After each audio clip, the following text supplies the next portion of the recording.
Hey, and thanks for listening. This is Conversations, the True Voice Media podcast. I'm your host, Jeff Gibbard. Let's get started. This is True Voice Media Conversations, episode 16, and I'm delighted because today I have Peter Shankman on the line with me. And Peter, thank you so much for coming on the podcast. We haven't seen you since the Shankman Mastermind course that I got to attend. Thankfully, one of my partners got me that ticket, and I was really impressed by it. So thanks for coming on the show today. Good to be here. Thanks for having me. Sweet. So basically the format of this podcast is it's very much the Mitch Joel 6 Pixels of Separation. Ask smart people about things that they've done, and it's just kind of, if you get stuck in an elevator with someone for 30 minutes, what would you ask them? So that's what this whole podcast is. So the first thing I wanted to ask you about is, I looked over all the stuff about you online. I mean, not just from what I've known about you, being in social since, 2007 or so. But I'm looking over everything. I see this widespread amount of stuff that you do. And I've always thought of you as a PR person because that's how you were introduced to me as, but you're not just a PR person. How do you talk about yourself and what you do, and how do you message that so that people get the breadth of things without taking 45 minutes to list all of your accolades, accomplishments, and different things? How do you talk about yourself? I get paid to think about things differently. I think it's the best way to possibly describe it. I tend to connect people who didn't know they needed to be connected so that they can do better work. I teach people new ways of thinking about things and new ways of generating revenue. I adopted social media very early, and then I sort of de-adopted it or unadopted it when the whole world started calling it, the greatest thing ever. And that's when it's time to go. I believe that social is another aspect of marketing and advertising that has to fit into your quiver under the marketing quiver. It's just another arrow. And so I spend a lot of time teaching people how to better market themselves and their businesses by being better people and better companies, with the end result of generating more revenue. So, all right. So I love the way you just said that. And I struggle with talking about what we do because I framed our company as a social business agency, which I realize is just total jargon to most people. So I have to go out and talk about what that means. But I also realize that a lot of what I talk about with companies has nothing to do with social media. It's their website. It's their SEO. It's how they connect with other people. It's how they develop partnerships. It's how they collaborate internally. And so much of this stuff is not just social media. It's not just let's talk about Facebook and Twitter. So I've had a really hard time being able to communicate a lot of what you're saying, because I think what I do is I come in with ideas and I help people figure things out and where to connect. So, I mean, you have this very prolific presence online, and a lot of people know who you are. So it kind of, Peter Shankman comes before the what do you do a little bit. You kind of have the benefit of that. So I guess, do you find yourself ever struggling when somebody comes in and chats with you about having you come help them, a company, whatever, explaining to them what it is that you do and how you provide value in a way that they can tie back to how they see their businesses? Well, a lot of people look at me and they say, oh my God, you have thousands and thousands, hundreds of thousands of followers and hundreds of thousands of Facebook fans, and, hundreds of thousands of people hit your blog every day. And my answer to that is that's just a number. Mm-hmm. If that's not translating into something more than that, what's the point? Likes, fans, followers, it's all bullshit. Yep. What can you do to translate that into sales, into growth, into revenue? And so a lot of what I do is teach companies better ways to interact with their customers. So, while customer service, while marketing might be nice, while advertising, while social might be nice, at the end of the day, if you had to put a gun to my head and say, label yourself, I teach better customer service. Mm-hmm. We're moving towards, I believe that we're moving towards a world where the entire premise of what we do, how we do it, and who we do it with will not be determined by likes, fans, or follows. That's going to go away. It's going to be determined by who's in your network, who's been using you, who's been recommending you, who's been having a good experience with you. It's going to be coming back from people we trust. I went on record and said that I believe that Yelp will be dead. And, why the hell should I care about your review if I don't know you? But if I do know someone and they have a great experience, they're not even going to have to review it. I'll simply know that when I go into Google Maps and look for where to eat in Chicago. So you had talked about this in the mastermind course, and I actually have this on my list of things I wanted to chat with you about, because when you had said you believe Yelp will go away, I immediately was, I'm not a huge fan of Yelp as a business side, but as a person, as a user of Yelp, I find it very helpful as a shortcut to find good places to eat and things like that. But I was definitely struck by your perspective on this, because it mirrors some of the things that Twitter has been talking about moving the scaffolding to the background, and then some of these other ideas that the sort of structure of these things will move to the background, and it'll just be more about relationships and the people. Do you really see that happening? And also, is it a benefit to remove that sort of wisdom of the crowd that you get in the 1,000 5-star reviews that are all anonymous people? So I was in Atlanta last week, and I landed. And the second I landed, I turned on Facebook the second before I took off, and I saw updates from a few of my friends that I always see when I'm in New York. I landed in Atlanta, and all of a sudden I was seeing updates from people I haven't talked to in 6 months. These were people who live in Atlanta or in the area. For me, that's more valuable. So when I'm walking down the street and I'm like, okay, Google, now find me a great place to eat. Tons of restaurants are going to come up, but what we're starting to see is the restaurants that come up first are the restaurants that people in my network have gone to and liked. If someone goes, and here's why it gets interesting, because they don't have to leave a review. If they go to a restaurant and they have an amazing meal and they tweet a photo or they Instagram a picture and it's positive, it's like, oh my God, best clams ever, that sentiment is positive. And that's what's going to show up in my searches. So I don't need to go onto a separate item like Yelp, look for a restaurant, look for the kind of people, hope that the reviews are positive, hope there's someone I trust. It's going to be given to me. And as we move more into that world where things are given to me, that's exciting. I'd rather use Google Maps. I was using Foursquare primarily to check in to see who else in my network had been there. Using Google Maps, I see that now. So I have no need to use Foursquare anymore. The gamification of it doesn't really interest me. I've been the mayor of the Newark Airport's United Lounge for months, and it doesn't really do much for me. I don't need that, as a benefit. But when I go on to Google Maps and I look at something, or I'm on Facebook and it recommends a restaurant that I'm really close to, and it says, hey, here are the 14 people who have had a good experience here, and they're all people I trust, that's much more important to me. So that's where I think we're moving. Well, let me push back on it, because I think there's a complexity there that I'm curious about your perspective on. So the complexity is this that I've found, especially when I look at my different networks and the value of these different networks. So for instance, on Twitter, I'm much more connected with people that have similar professional interests as I do. But if I were to go to Facebook and ask the same kind of question I do on Twitter about something that's professionally relevant, something about social media, PR, search, technology, I'm not going to get the same level of responses than I would if I did it on Twitter or Google Plus or LinkedIn. No, but you will soon enough, because the concept of separate profiles and separate networks for different things is going away. Do you think it's just going to be one network, or they're all going to integrate? What do you think is going to happen? How are we going to separate this personal professional sort of divide? There is no personal professional anymore. There's you. There's the brand of you. And I don't care what you do for a living. The brand of you has to trump everything else. If you love your job, you'll incorporate that into your brand. Mm-hmm. If you don't, you won't as much. But the brand of you is the one that's really going to kick out. The concept of multiple brands, multiple pages, personal, professional. Oh, well, I only show this to this people. Good luck managing that. Yeah.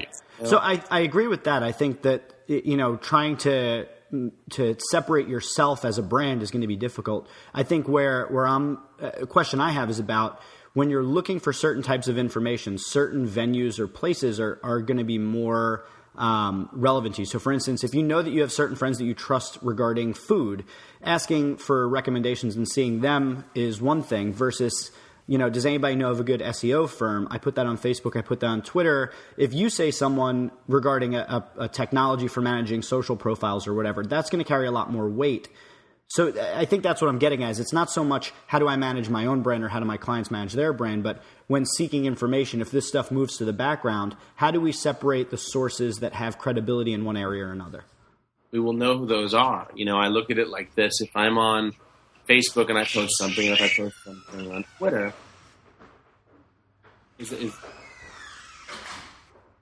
I swear to God, that was like a bad version of Thriller. Yeah. Oh, I have, door in my office just opened, so it's squeaky. No, I was waiting for someone to come out with a hatchet. God, no. Please, God. I look at it along these lines. Are the networks going to merge? I don't know if they're going to merge, but I do know that I can update every single network with one click.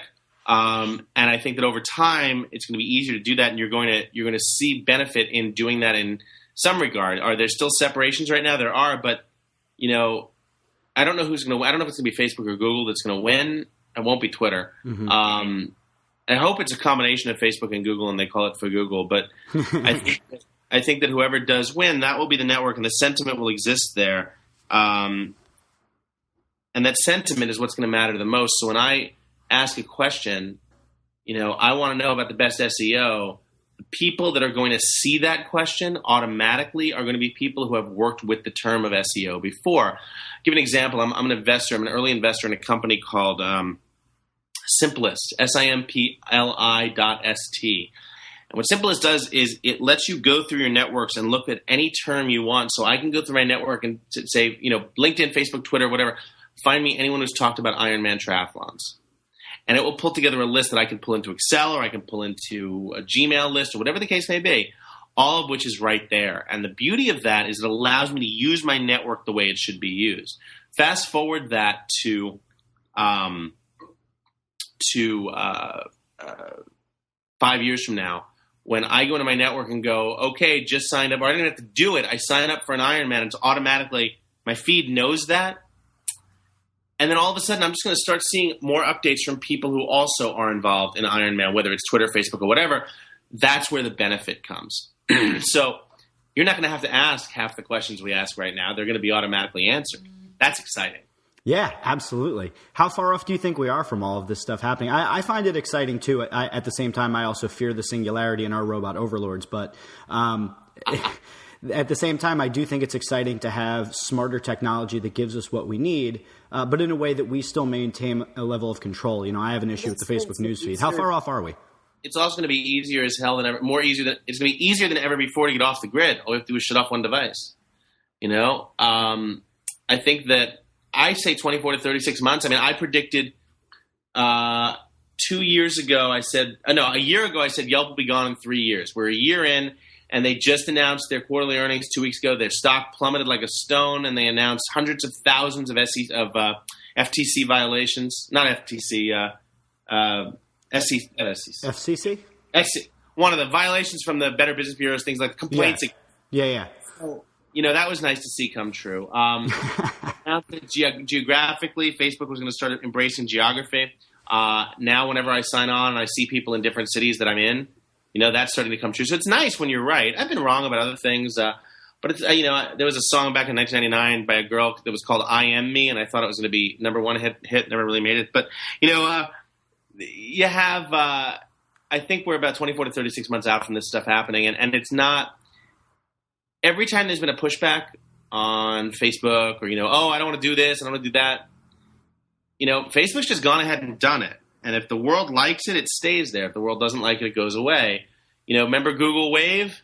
That failed miserably, so they rolled it back. The reason I respect Google as much as I do is that they don't sit there with focus groups that much. They just do it. They just post. They go. Here it is. It's live. You guys like it? Great. We'll improve it. You guys hate it? Okay, we'll get rid of it. Mm-hmm. And they're willing to take that risk. I wish more companies were willing to do that. Do you you've probably heard recently about Google Plus and how Vic stepped down and they've kind of shifted resources. Is that something that you see as writing on the wall, that they're thinking this isn't working, or that they're just maybe shifting their strategy and there's a lot of conjecture around it that may be unwarranted? When you have a company with that much money, it's hard. It's really hard to say what they're going to do. Yep. Everyone's like, "Oh, that means Google Plus is dead." I'm like, no, it doesn't. Trust me. If they're making all the comments on YouTube Google Plus based, they're not throwing that away anytime soon. So, you might see changes. No doubt you'll see changes, but it's not going away. All right, good. I was feeling the same way. I actually said about 2 years ago, or not 2 years ago, maybe like a year and a half ago, I said something along the lines of, I think Google Plus will be the most important network in the next 5 years. And I believe that just because we are so deeply embedded as a culture in Google with how we search for things, Gmail, Google Calendar, things like that. It's such a part of our life. Android, Google Now. So I just see it as being a really smart play to integrate social data in the next layer and level of Google. Well, that's how I would phrase it differently. I'd say Google is going to be the most important network in our lives. I don't necessarily, will it be Plus? Will it be something else? Who the hell knows? Right now, I open my computer. I can send an email, a text from my phone, everything I do right from my computer. As all this stuff gets integrated and Google just keeps buying up all the software that's doing it, it will become the one platform. I go into another city or another country. I install a new SIM card on my phone. I turn the phone on. I enter the info. It repopulates. So, how do you can't argue that. It's there. It's pretty rad. Well, let me ask you this. Let's pivot real quick. I want to talk to you about, you've had these insights, you've had these ideas, you've been right on some, you've been wrong on some, but let's roll back the tape all the way. So you were at AOL at one point, and you were really helping them kind of pioneer their news and editorial content and everything to kind of make the AOL newsroom something that people embraced. One, if you could give me just a real quick, what was the lead up to that? What was the pre-AOL days? How did you get to this point where you were able to do that? And then moving past the AOL days, what would you say was the tipping point for you professionally where you were able to have this freedom in your career to kind of take on all these different things and think and get paid to think and be who you are today? Well, AOL, two different questions. AOL was, I based America. I was hanging out in something called the Melrose Place TV Gossip Chat Room, which was exactly what it sounds like. It was a chat room in America Online talking about the TV show Melrose Place. Someone in that chat room said, "Hey, my company's trying to build a newsroom. Why don't you submit your resume?" 2 weeks later, I was an editor at AOL, one of the founding editors. It was an amazing experience. I had a great time. When I left AOL, I came back to New York and I had all this knowledge of the internet. Everyone thought at that point AOL was the internet. The web was just starting. And so I was able to sort of parlay that into consulting and talking to people about what I was doing and things like that. And it was exciting. It was brand new. And my whole goal was always to get out in front of it. I mean, as I've been sitting here with you, I just got an email from my friend Janelle, who's a producer over at CNN. "Hey, can you come on at 3 p.m. and talk about Donald Sterling's image?" I'm like, sure, let's do it. To move that to the next level, I have two basic premises of how I go through life. The first one is that I never turn down an opportunity unless there's really no value in it. And you can always find value in something. And the second thing is something I've had since I went on my own for the first time in '98, which is very simply, if it fails, I'll get a job. I've always believed that if it doesn't work and I wake up tomorrow and I have nothing, I'll go get a job. I'm employable. I'll flip burgers, man. I don't care. I'll do whatever it takes. Look, I grew up in New York City. I was a public school kid. My parents didn't have a lot. I wasn't rich or privileged or anything like that. I learned to take the subway when I was 7 years old by myself, and I'm a hustler. And that's when you're a fat Jewish kid from New York City and you don't have a lot of money, you either learn to hustle really quick or you learn to stay in the shadows. And I just never liked the shadows. So I learned to be a hustler. And for me, the dawn of a new day is the excitement of the promise of what it holds. And the dawn of the evening is the same because that means there's tons of shit going on in Asia. Where can you reach out and get that? So for me, the promise of what's out there is the most exciting part of my life. And achieving some of that, look, I don't expect to win it all. I don't expect to be a triple billionaire. I mean, Dr. Dre is about to be a billionaire with the sale of Beats to Apple. Good for him, man. He worked his ass off. He deserves that. I have about 7 or 8 investments, angel investments that, I just want one to pay off.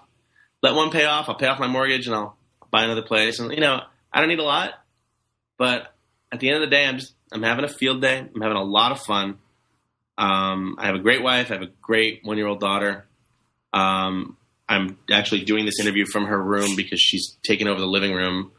And so as long as I can keep having a good time and I wake up every morning and I smile, I don't need much more than that, And so I think that's why I say at the end of the day, my mantra of how I went from starting out at AOL to this has just always been, I'll try it. And if it doesn't work, I'll do something else. I think a lot of people hamstring themselves by looking at all the negatives and saying, well, I don't want to do this because, wow, what if it doesn't work? If it doesn't work, get a freaking job. Do something else. This isn't rocket science here. No one's saying if you do this, and it doesn't work, you're going to get shot in the head. Just go do it. If it doesn't work, do something else. That's fascinating. I have a very similar perspective, except, when I think of if it doesn't work, I'll go get a job. That to me is one of the most terrifying concepts in the world, which is what actually motivates me to keep trying and working harder and putting in extra hours and doing what I do, because the concept of going and working for somebody else is, quite frankly, it's one of the most terrifying things I can think of. Maybe that and like rattlesnakes, sharks, those are pretty much up there in Jeff's fears. I agree with you that it is, but on the flip side, there's nothing wrong with taking a job. If you're taking a job, do the best at it, do the best you can at it, and plot your future. Plot what you want to do next. I remember sitting in a job that I hated for about 6 months before I went out on my own after AOL, and it was the last job I ever had. And I just felt like all the time I wasn't working for them, I was just plotting what I wanted to do next, and there's nothing wrong with that. Go after what you love and work really, really, really hard at it to be the best you can be at it. There's no shame in that, and there's nothing wrong with that. I so dig that perspective, man. Like 110%, it resonates with me, and I hope anybody listening to this, I have some friends that have thought about the idea of doing something entrepreneurial, starting their own thing, doing a side business, whatever, and I always encourage them because I hold that very same perspective that I think you just got to take that risk. You got to go after what it is that you love in life and wake up smiling. So I dig it, man.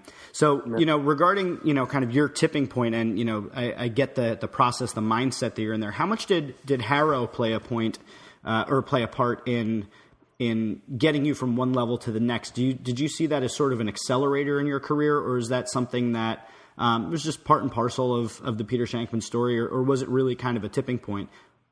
Yeah, HAPO was definitely a growth mode for me. When I built HAPO, by the height of it, I had 250,000 people who 3 times a day were getting email from me, and that really helped grow my brand. It helped grow my name. And also it taught me a ton about people and a ton about how audiences work. I would look at the numbers religiously every day. How many people are opening this? How can I make it better? I was getting a 79% open rate on 3 emails a day, which is just obscene. Yeah. And it was a very basic premise. Give the audience what they want, when they want it, how they want it. And so for me, I learned so much about that, so that by the time I sold HAPO, I had sort of started out with a brand, and I was able to keep building that, which was me, the brand of Peter Shankman. So I still build that to this day, and everything I do is designed everything I post, everything I share is designed to make to give value and benefit to the people who are nice enough to follow me. Having an audience, I say this all the time, having an audience is a privilege. It's not a right. It's exactly like wearing spandex. There are very few people in this world who have the right to wear spandex. For most of us, it's a privilege during a race. It's the same thing with an audience. I have an audience and I'm humbled that they're here. I don't have the right to an audience. I have the privilege of working hard every day to try and keep my audience and grow my audience. But that's really all any of us have. How did the idea of HAPO hit you? Was it one of those, Newton apple falling from the tree sort of things? Or was it, a conversation that you had, something that developed over time, or did it just hit you and you built it? I was helping journalists. I'm a nice guy who knows a lot of people, and journalists would always say to me, hey, we're doing a story on XYZ. You know a lot of people. Do you know anyone who could fit in this? And over time, I said, there's got to be a better way to do this. So I started a Facebook group. We outgrew the Facebook group in 15 minutes, and I moved over to the web. HAPO was born. That's fantastic, man. That's fantastic. It's nothing, it wasn't rocket science. I didn't have a lot of programming. It was incredibly basic, but very helpful. Excellent. So focusing on value and helping that audience that you feel privileged to have, which leads me to something else I wanted to talk to you about, which was, I don't know how long you've been doing this, but, you and I have been loosely connected a lot online for like 5 or 6 years or something like that. And I had the privilege to meet you at the mastermind course, which I also want to talk a little bit about. But one of the things that recently brought you back into focus for me was this post that you did where you were helping people get flights home for the holiday. And I was so struck by that because for me, part of what I do in my business and what's so important to me is that if I achieve any measure of influence, I want to be able to use that influence for some positive gain, not for myself, but for others, to improve the world. I actually look at the purpose of my company to improve the world through installing social businesses. So this Flights for the Holiday thing, can you talk a little bit about what that was, how it's worked out, how long you've been doing it, and if you have any plans to expand outside of the flights for the holiday into other similar sort of initiatives. I travel about 300,000 miles a year for work. When you reach a certain level of travel, you get miles basically just for breathing. And I had a ton of them. And so a couple of years ago, I said, hey, you know what? I'd love to give some friends some miles home for the holidays.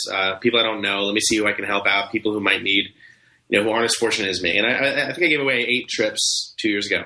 And last year I posted again, and a whole bunch of people said, I want to join, I want to donate, I want to help.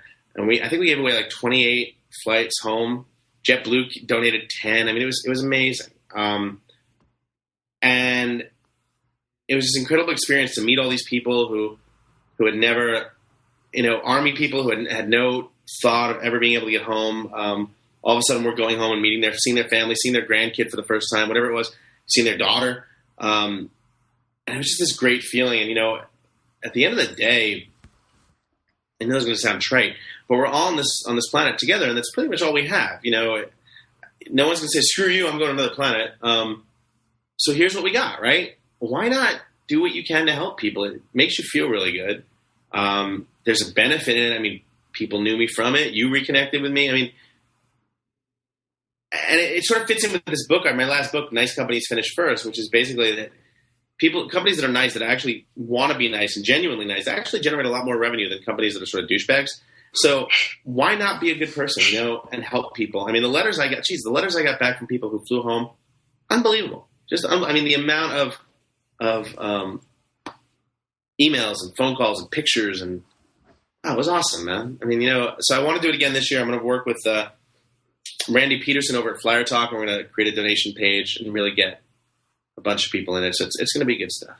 That's really awesome. So on the same idea of this nice companies finish first, when you look out at the business environment and how it's changing as a result of the changes in technology, changes in consumer behavior, opening up everybody to have their own voice, all of these shifts that have happened over the last 7 to 10 years. Mm-hmm. Do you, from your perspective, I mean, you've worked with some very large brands. We work with small and medium-sized businesses primarily locally, but you're getting some peeks into really big brands. You've had the opportunity to work with just mega brands. Do you see, from your perspective, that there's a shift on the corporate side, on the business side, towards doing this? And do you think that they're doing it for the right reasons, or because they think, this is self-serving? I think there is a middle ground. If you're helping people out, you're actually doing good things, and you're making the universe a better place, who gives a shit if it's self-serving? Mm-hmm. If someone asked me if I wanted to start a nonprofit, I said, no, I'd rather focus on a company that makes money and then be able to give back that money to help. Because, Gordon Gekko once said, anything worth doing is worth doing for money, right? If I can do something and generate revenue from it and take that revenue and help a lot more people, without doing it in the first place in such a way that I'm a douche, why not? So I think that companies are realizing, hey, people want to see nice companies. They want to see companies that are decent, that help people. And then they see the value in it. Holy shit, we're getting more clients, we're getting more customers, we're making more money. Okay, cool. Let's keep doing this. It's a win-win-win. There's no downside.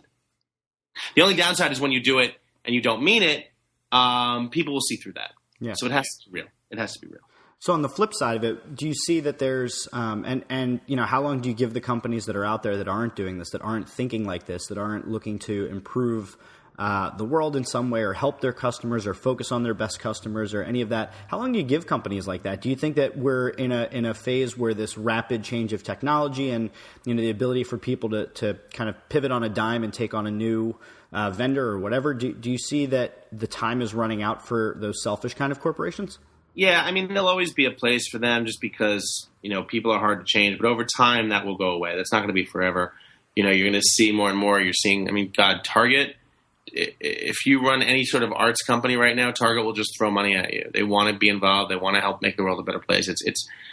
There's a lot of good that can be done out there, and companies are starting to see it. There's a lot of money to be made when you do good, which to me is the best of both worlds. Cool. So tell me a little bit about, I have to admit, we just moved into new offices, and we've been kind of swamped with a couple projects lately. So I have not been checking in on the the mastermind group emails, but I got an email this morning, strangely enough, right before our podcast from someone who was in our mastermind that was like, yo, you need to be more active because it's about time somebody helped you for a change. So apparently they're really landing. I know you've been on this kind of cross-country tour doing these mastermind groups. Give me an update on how it's been going and, some of the things that you're seeing or learning from it as, other people out there maybe thinking about starting masterminds or thinking about checking in and figuring out a way to get it to be a part of yours. Kind of give me the update. Where's it been going? How's it been going? We're getting some really good stuff. I mean, the beauty of the masterminds is that, we have this back end network for all the alumni all over the country, all over the world. So, every Friday morning we have accountability calls where you could sign on and actually get on a phone call and people will, hey, here's what I wanted to work on last week. Here's what I've done. Here's how much I've done. Here's what I want to do for next week. And for the solo entrepreneur or the entrepreneur who works by themselves, it's a great way to keep accountable. So we have those. The masterminds themselves, we're getting about anywhere from 30 to 50 people per mastermind. It's growing rapidly. We're selling out. We have Toronto next week. That's almost sold out. Miami, Jacksonville, Houston are all coming up. It's really good stuff. And we're getting tremendous success from people who are saying, yes, gave me a whole new way to think, whole new way to learn. We put people at tables with people similar to them, different industries, and just let them talk. I give a little bit of a keynote. Everyone comes away from the day really, really learning, and it's just a phenomenal way to learn. And I'm keeping the price deliberately low because I think that you shouldn't have to pay a fortune to get really great knowledge. That's a really great perspective.